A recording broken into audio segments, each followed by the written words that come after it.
미 소매 판매가 5월에도 0.3% 증가해 미국민들이 지갑을 계속 열고 있는 것으로 나타났습니다. 미국이 올 하반기 기준금리를 중지와 인상을 번갈아가며 단행해 7월과 11월에 0.25%포인트씩 올릴 것으로 유력시되고 있습니다. 미 연방준비제도는 올 연말까지 기준금리를 5.5%까지 올려 물가를 3% 낮추고 1% 플러스 성장으로 불경기는 없을 것으로 자신하고 있습니다. 도널드 트럼프 전 대통령이 연방 형사 기소 후 지지율은 비슷하고 선거자금 모금에서는 뉴욕주 기소 때보다 저조해 열풍이 주춤해지는 것 아니냐는 관측이 나왔습니다. 다양한 반응과 부작용을 동반한 일반 약물과는 달리 환부에만 정확히 적용해 난치병까지 치료하는 전자약에 대해 알아봅니다. 여러분 안녕하십니까? 워싱턴 뉴스 투데이입니다. 미국의 소매 판매가 5월에도 0.3% 증가해 미국민 소비자들이 고물가, 고금리에도 지갑을 계속 열고 있는 것으로 나타났습니다. 미국민 소비 지출이 미국 경제의 70%나 차지하고 있어 고물가, 고금리 속에서도 위축되지 않고 있는 소비자들의 씀씀이로 불경기를 막아내고 있는 것으로 기대되고 있습니다. 안혜린 기자가 보도합니다. 고물가 고금리의 이중고가 2년이나 지속되고 있으나 미국민 소비자들의 지갑 열기는 여전히 멈추지 않고 있습니다. 일자리가 안정돼 있어 4%의 고물가, 5%의 고금리 속에서도 미국민 소비자들은 씀씀이를 계속 늘리고 있습니다. 내수 경제인 미국 경제에서 70%나 차지하고 있는 미국민 소비 지출은 소매 판매와 서비스 판매를 합한 것인데 소매 판매가 매달 늘고 있고 서비스 판매는 더 급증하고 있습니다. 미국의 소매 판매는 5월에도 전달보다 0.3% 늘어났다고 연방상무부가 15일 발표했습니다. 전년에 비하면 1.6% 증가한 겁니다. 4월에는 월간으로는 0.4%, 연간으로는 1.2% 늘어난 바 있어 비슷한 증가세를 이어가고 있습니다. 5월 소매 판매에서는 자동차와 자동차 부품이 전달보다 1.4%, 전년보다 4.4%나 늘어나 가장 많이 증가했습니다. 식당과 주점 등의 소매 판매는 전달보다 0.4%, 전년에 비하면 8%나 급증했습니다. 스포츠용품점은 전달보다 0.3%, 전년보다는 1.2% 증가했습니다. 그로서리 식품점 판매는 전달보다 0.2%, 전년보다는 3.1% 늘어났습니다. 가구류는 전년보다는 아직 마이너스지만 5월에 0.4% 늘어나 회복세를 타고 있습니다. 전자, 가전제품들의 소매 판매도 전년에 비하면 여전히 마이너스이지만 5월에 0.2% 늘어났습니다.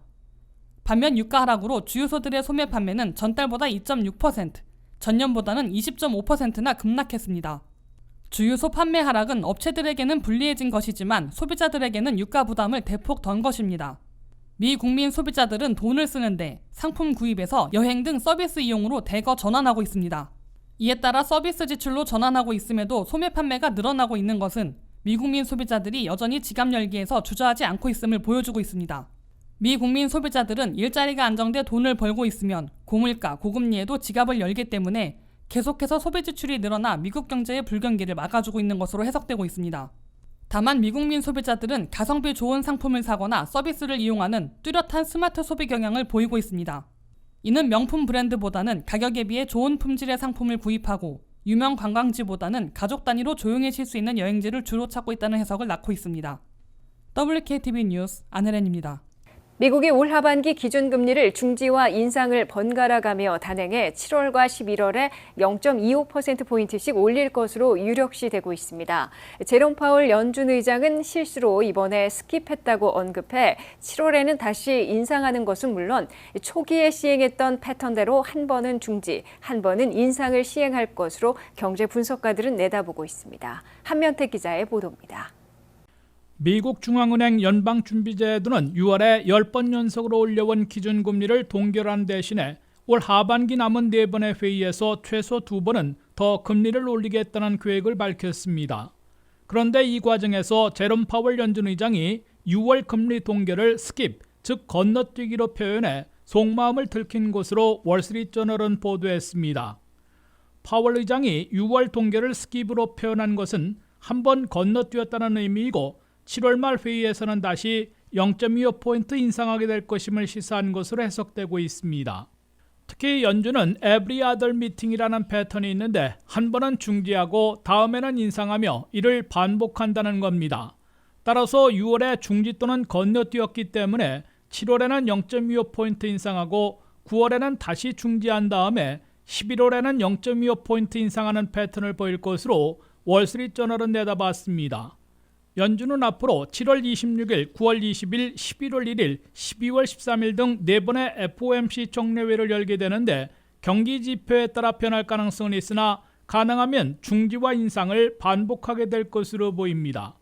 미 언론들이 이 같은 패턴을 유력한 것으로 보이는 이유는 첫째, 파월 의장이 이번 6월 회의에서 금리 동결을 만장일치로 이끌어내는 대신에 매파들의 입장을 수용해 올 하반기 2번 더 인상한다는 데 동의했고 자신의 원칙대로 중지와 인상을 번갈아 시행하기로 약속해 준 것으로 해석되고 있기 때문입니다. 둘째, 제롬 파월 연준 의장은 첫 임기를 시작했던 2017년과 2018년에 이미 번갈아 다른 결정을 내리는 패턴을 구사한 바 있습니다. 연준이 이 같은 패턴으로 기준금리를 운용할 경우 현재 5% 내지 5.25%인 기준금리는 7월 26일 0.25포인트 올라 5.25 내지 5.50%가 됩니다. 9월 20일에는 다시 동결되고 11월 1일에는 두 번째로 0.25포인트 올라 5.50 내지 5.75%가 됩니다. 그러면 연준이 새로 설정한 올 연말 기준금리 수준 평균 5.6%에 도달하게 되고 12월 13일에는 그대로 유지됩니다. 연준은 내년 말에는 기준금리가 4.6%로 내려갈 것으로 잡아 2024년 한 해 0.25포인트씩 4번 모두 1%포인트는 인하할 것으로 예고해놓고 있습니다. WKTV 뉴스 한면택입니다. 미국의 중앙은행인 연방준비제도는 올 연말까지 기준금리를 5.5%까지 올려 PCE 물가를 3.2%로 낮추고 1%의 플러스 성장으로 불경기를 피할 수 있다고 자신하고 나섰습니다. 이 같은 연준의 경기 예측은 가벼운 불경기를 피하지 못할 것으로 시인해온 것에 비해 다소 낙관적인 입장을 공개 천명한 것으로 해석되고 있습니다. 보도에 한면택 기자입니다. 연속금리 인상으로 물가 잡기에 주력해온 미국 중앙은행 연방준비제도가 6월 회의를 마치면서 석 달 전보다 불경기를 피할 수 있다는 확신을 하고 나선 것으로 해석되고 있습니다. 연방준비제도는 6월 회의를 마치면서 향후 미국 경제 성장률과 실업률, 물가와 기준금리 전망치를 발표했는데 3월 회의 때보다 더 낙관적인 예상을 담고 있습니다.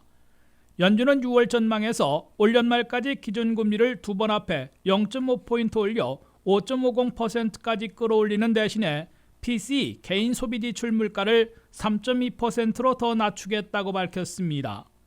연준은 올 연말 기준금리 수준을 3월 회의 때까지는 5.1%로 잡았다가 6월 회의에서 5.6%로 대폭 올려잡아 올 하반기 남은 7월 26일과 9월 20일, 11월 1일, 12월 13일 등 4번의 회의 중에서 적어도 2번 0.525포인트씩 모두 0.5포인트 올릴 것임을 예고해놓고 있습니다. 그러면 연준이 선호하는 PCE 개인 소비 지출 물가로 현재 4.4%에서 올 연말에는 3.2%로 더 낮출 수 있을 것으로 예상했습니다. 특히 올해 미국 경제 GDP 성장률은 1%는 될 것으로 올려잡아 불경기를 피할 수 있다는 자신감을 표출했습니다. 3월 회의에서는 0.4% 성장에 그칠 것으로 내다봤다가 1% 성장으로 대폭 올려잡은 겁니다. 이에 비해 실업률은 현재 3.7%에서 당연히 올라가겠지만 올 연말에는 4.1%에서 억제할 수 있을 것으로 예상해 3월에 4.5%보다 선방할 것으로 내다봤습니다.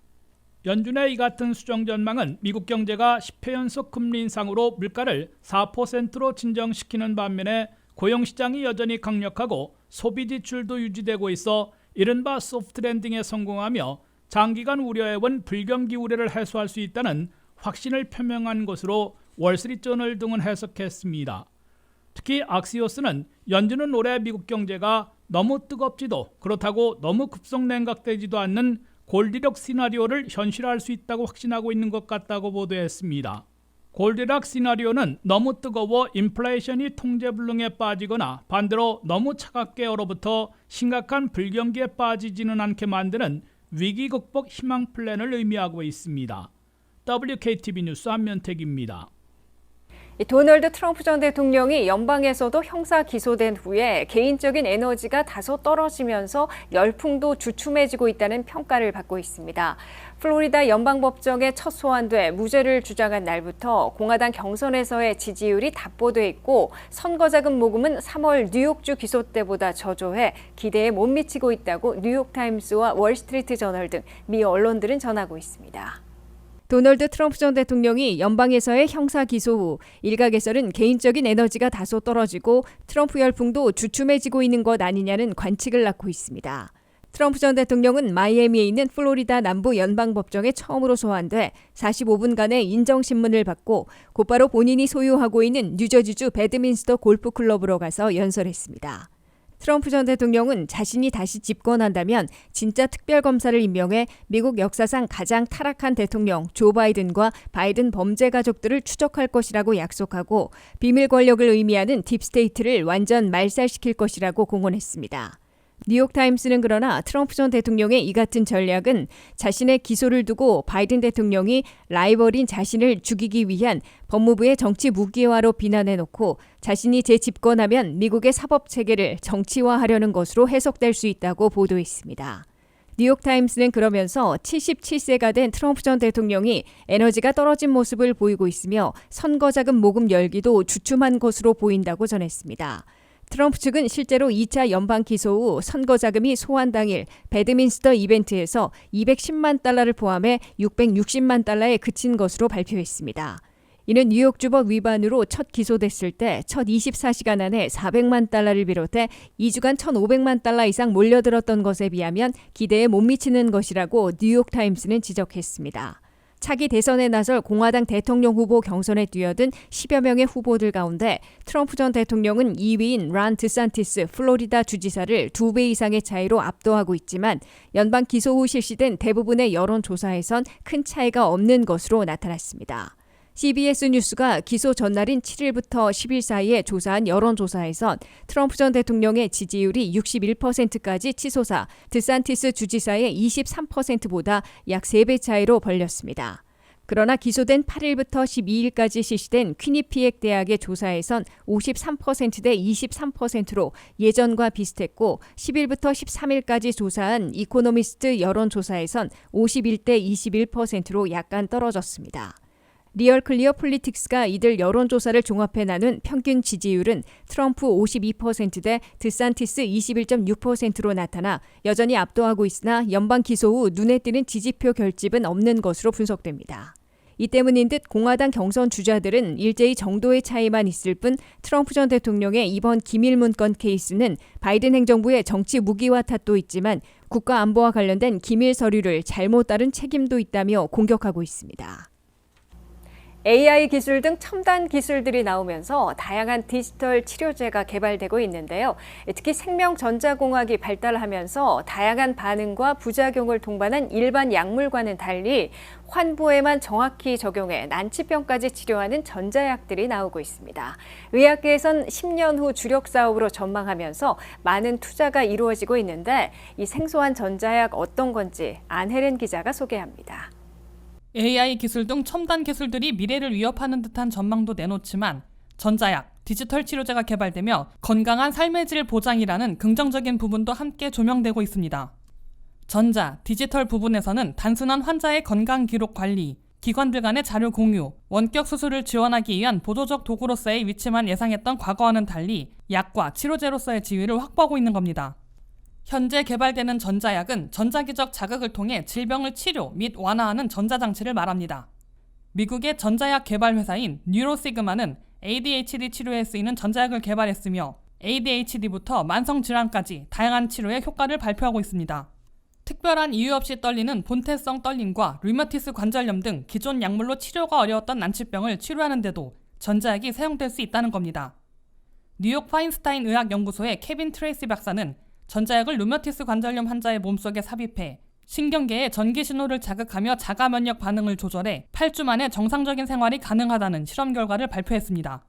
일반 약물은 반응도 다양하고 부작용이 반드시 있으며 약물을 섭취하면 전신 반응이 이뤄진다는 단점이 있지만 정밀 제어가 전자계의 장점이기 때문에 정밀 유도탄처럼 환부에만 적용되는 치료를 할 수 있다는 장점이 있습니다. 특히 체내의 기관들은 전기적 신호를 보내 교감하는데 이런 전기적 신호가 교란되어 발생하는 자가 면역 질환이나 당뇨의 경우 잘못된 전기 신호를 바로잡아 류마티스 관절염뿐만 아니라 혈당 제어를 도와 당뇨 치료, 식욕 제어를 통한 비만 치료에 암으로까지 치료 대상을 넓힐 수 있다고 밝혔습니다. 과도한 면역세포의 활동으로 일어나는 전신의 염증까지 치료가 가능해 근골격계 질환뿐 아니라 염증 질환에도 잠재력을 보여 생각보다 많은 질병이 치료 대상으로 꼽힙니다.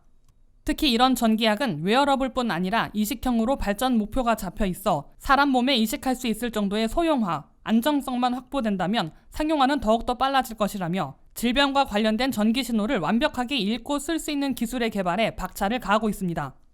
지난해 류마티스 관절염 치료제 시장만 해도 123억 달러로 시장성과 가치가 인정되어 있는 전자약은 세계 7위 제약사 글락소스미스클라인이 6천만 달러의 투자 펀드 5천만 달러를 배정했고 미 국립보건원도 전자약 개발에 적극 지원하는 등 투자에 박차를 가하고 있습니다.